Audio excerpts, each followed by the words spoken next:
What is up, YouTube? Welcome to Panfro Games. In today's video, we have more Pokemon Scarlet and Violet leaks to talk about.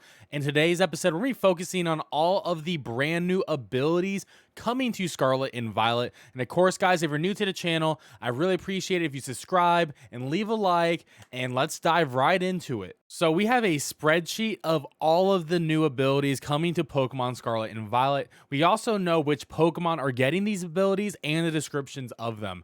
Most of these are 100% confirmed. However, the ones in red were not 100% certain, but most likely are true. There could be more abilities too. We are currently in the middle of the data mine, so this may not be 100% correct, but this is enough information to make a video on. So we got Cudchew, which is Farigiraf's ability. When a Pokemon with his ability eats a berry, it'll eat it one more time at the end of next turn. So essentially, it'll get 2 berry procs as long as it's alive, which is going to be really good for something like a citrus berry or something that can proc like a status boost, like a special attack boost. So Farigiraf, actually, very viable. We don't know the stats on that Pokemon yet, but I assume it's going to be at least 500 BST. So I think it's going to be a little bit usable. Farigiraf also has another ability, which is Armor Tail. It makes opposing Pokemon unable to use priority moves, which is insane because Farigiraf is weak to Sucker Punch. Now no more Sucker Punch to worry about. Also no more Mach Punch, Bullet Punch, Ice Shard. Armor Tail actually may be better than Cudchew in most cases, really depending on how Farigiraf actually works stat-wise and move-wise, but I think Farigiraf is a Pokemon to watch out for the metagame, at least in the UU phase. Maybe it could be OU, we'll have to wait and see. And then we have Anger Shell, which is Klawf's special ability. When the user's HP drops to half or less, the Pokemon gets angry. This lowers his defense, special defense stats, but boosts his attack, special attack, and speed stats. So it's a built-in Shell Smash, but it's not necessarily as good just because you have to be less than 50% HP and you may get one shot. Then we have Bellybolt's special ability, Electromorphosis. The user becomes charged when it hit by attack, boosting the power of the next electric move it uses, which is actually really good, honestly, especially in doubles where you can actually hit your own Pokemon too. I think Bellybolt is going to have some sort of special tech in the VGC scene. And then we have the ancient forms and future forms. They have their own special abilities. So all of the Pokemon Scarlet Paradox forms will have Protosynthesis, boost the Pokemon's most proficient stat in harsh sunlight, or if the Pokemon is holding in Booster Energy. Booster Energy is an item, so you can proc this without actually having harsh sunlight out. But technically, I guess Torkoal would put a harsh sunlight out, so that's pretty cool. And then we have Quark Drive, which is the same essentially just for Pokemon Violet's Mons. Boost the Pokemon's most proficient stat on electric terrain, or if the Pokemon's holding a booster energy. So whoever our electric terrain user is going to be in a Pokemon Scarlet and Violet, Quark Drive is going to be pretty massive. Of course, the legendary Pokemon themselves will be able to proc Protosynthesis and Quark Drive for their own team, so keep that in mind. But we're never going to really see Koraidon and Miraidon in any sort of competitive usage in VGC until the end of VGC, like the final year, and especially not in Pokemon Showdown unless you're playing in Ubers, but we'll have to see how good they actually end up being. And speaking of the legendaries, their abilities are pretty amazing. Koraidon has Orichalcum Pulse, sets up Sun, and gives some type of attack boost under Sun. It seems like +2 attack. And then Hardran Engine for Miraidon turns the ground to electric terrain when the Pokemon enters the battle. The futuristic engine within the Pokemon also boosts a special attack stat on electric terrain. Seems to be a ×2 boost as well. So they got the same ability. And then we have Nacli and his Evos, the Rock Salt Pokemon. Purifying Salt, the Pokemon's pure salt protects it from status conditions and halves the damage taken from ghost type moves. So you can't status it, and you're going to be a resisting ghost now. That's actually insane. I think this Pokemon's going to be something to look out for, so make sure to check it out. I think it's going to be pretty solid, and it has a signature move too.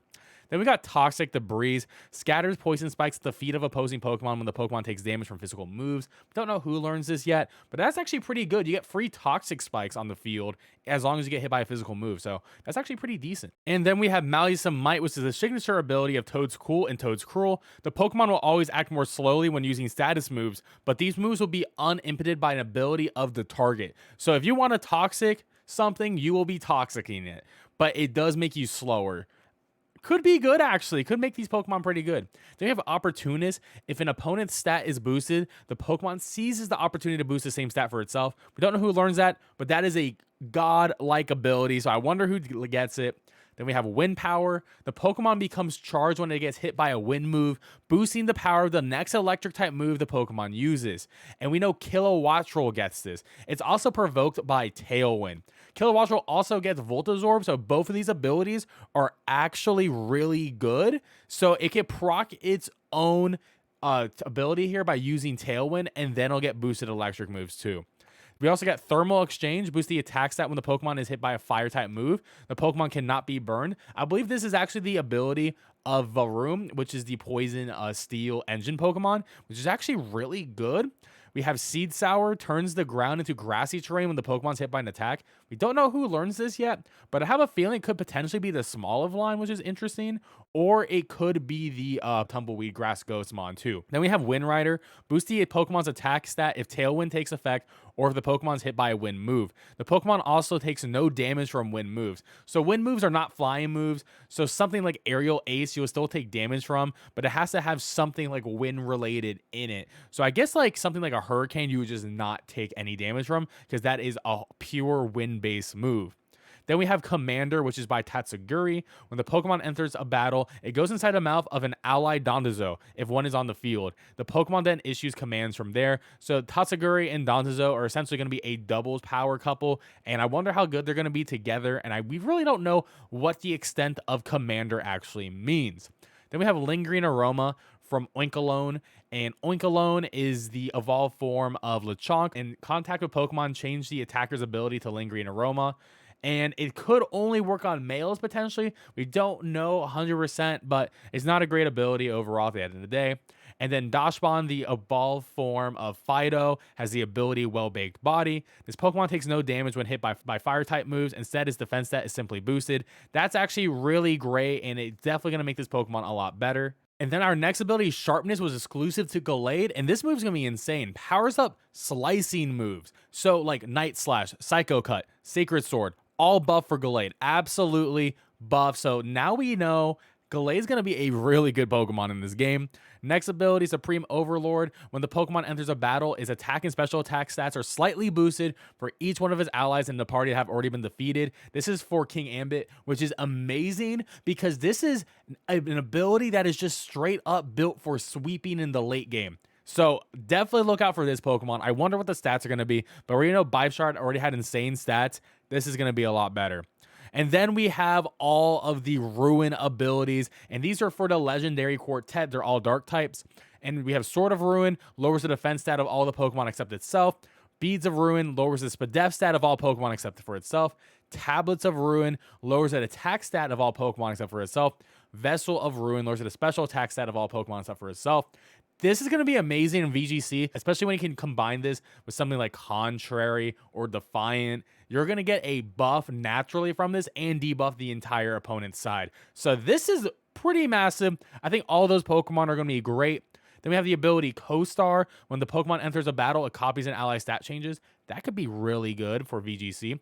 Earth Eater is phenomenal. If hit by a ground type move, the Pokemon has its HP restored instead of taking damage. So this is just water absorb for ground types. We know that the Steel Worm gets that, and that Steel Worm could potentially be really good because it just lost one of its weaknesses. Then we have Good as Gold, which is for the Gimmighoul Evo exclusively. A body of pure solid gold gives the Pokemon Fuel immunity to Pokemon status effects, so you can't be burned, toxic, frozen, asleep. Pretty good ability, honestly, or confused, I guess, too. Then we have Guard Dog. We don't know who gets this, but I assume one of the dog Pokemon. Boosted attacks of the Pokemon stat if Intimidate. Moves and items that would force the Pokemon to switch out also fail to work. That's actually pretty good to be Intimidate proof. Moves and items that would force the Pokemon to switch out also fail to work is pretty decent, but I wouldn't see too much play in competitive with that. Then we have Zero to Hero. The Pokemon transforms into its hero form when it switches out, and we know this is Finizen's evolution, which is the Dolphin Pokemon. The Dolphin Pokemon evolution is like All Might, and it has a regular Dolphin, and then when you transform it to hero form, it's like a complete badass, and it's awesome. And then the last ability is Rocky Payload, powers up rock type moves. We don't know who gets this. I assume it's gonna be the Rock Flower Pokemon because we know that the Minecraft Rock Pokemon does not get this, so I assume it's gonna be a new rock type Pokemon that gets it. Well, that is all of the new abilities coming to Pokemon Scarlet and Violet right now. There's been a couple of ability changes too, though, which I think are worth mentioning. So like Intrepid Sword got nerfed, Dauntless Shield got nerfed. They only proc once. Protean and Librio only proc once now per battle, so that's pretty big. Snow Warning has been changed now. The Pokemon makes it snow when it enters a battle, but now all ice types get a defensive boost, 50% defense boost to ice types now. So this is similar to Sandstorm. And Battle Bond was supposedly changed, so maybe there's gonna be no more Ask Greninja because it doesn't actually mention Ask Greninja in the description anymore. That is everything we know about the abilities for Pokemon Scarlet and Violet at the moment. If you enjoyed this video, please leave a like and subscribe. I'll have more content for you tomorrow. Peace out and have a great one.